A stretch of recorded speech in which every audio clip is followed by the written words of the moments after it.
அஸ்ஸலாமு அலைக்கும் வரஹ்மத்துல்லாஹி வபரகாத்துஹு. வாங்க ஃப்ரெண்ட்ஸ், இன்றைக்கி பிரியாணி, சிக்கன் பிரியாணி. இது கல்யாண வீட்டு பிரியாணி. நேற்று ஒரு கல்யாணத்துக்கு நாங்கள் அங்கே விருந்து சாப்பிட போகலை. எங்கள் பொண்ணு கொடுத்து விட்டாங்க. அதான் சூடு பண்ணி அதை இன்றைக்கி சாப்பாடு விட்டாச்சு. வாணலில் போட்டு கொஞ்சம் தண்ணி ஊற்றி வச்சிட்டோம்னா சிம்மில் நல்லா சூடாகிடும். இது நைட்டு செஞ்ச அவரைக்காய் பொரியல் நேற்று. இது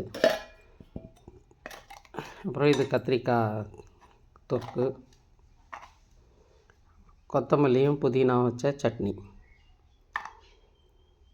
இது ஃப்ரெஷ்ஷாக பிரியாணி சாப்பிட்றத விட இந்த மாதிரி சூடு பண்ணி சாப்பிட்டா செம்ம டேஸ்ட்டாக இருக்கும். இதெல்லாம் எல்லாமே நல்லாயிருக்கும். அதனால் நான் இதெல்லாம் கொஞ்சம் வச்சுக்கிட்டேன். உங்களுக்கு பிடிச்சிருந்தால் லைக் பண்ணுங்கள், ஷேர் பண்ணுங்கள், கமெண்ட் பண்ணுங்கள், பெல் பட்டனை தட்டி விடுங்க ஃப்ரெண்ட்ஸ். எல்லோரும் நலமாக இருக்க வேண்டும் என்று அல்லாஹ்விடம் துவா செய்கிறேன். எல்லா புகழும் அல்லாஹ் ஒருவனுக்கே, சாந்தியும் ஸலவாத்தும் நபி ஸல்லல்லாஹு அலைஹி வஸல்லம் மீது உண்டாகட்டும். இன்றைக்கி பிறந்த நாள் கொண்டாடுற, திருமண நாள் கொண்டாடுற அனைத்து நல்லுள்ளங்களுக்கும் அல்லாஹ் தஆலா அவங்க கேட்குறத விட அதிகமாக கொடுக்கணும்னு துவா செய்கிறேன். அஸ்ஸலாமு அலைக்கும் வரஹ்மத்துல்லாஹி வபரகாத்துஹு. ஜஸாக்கல்லாஹ்.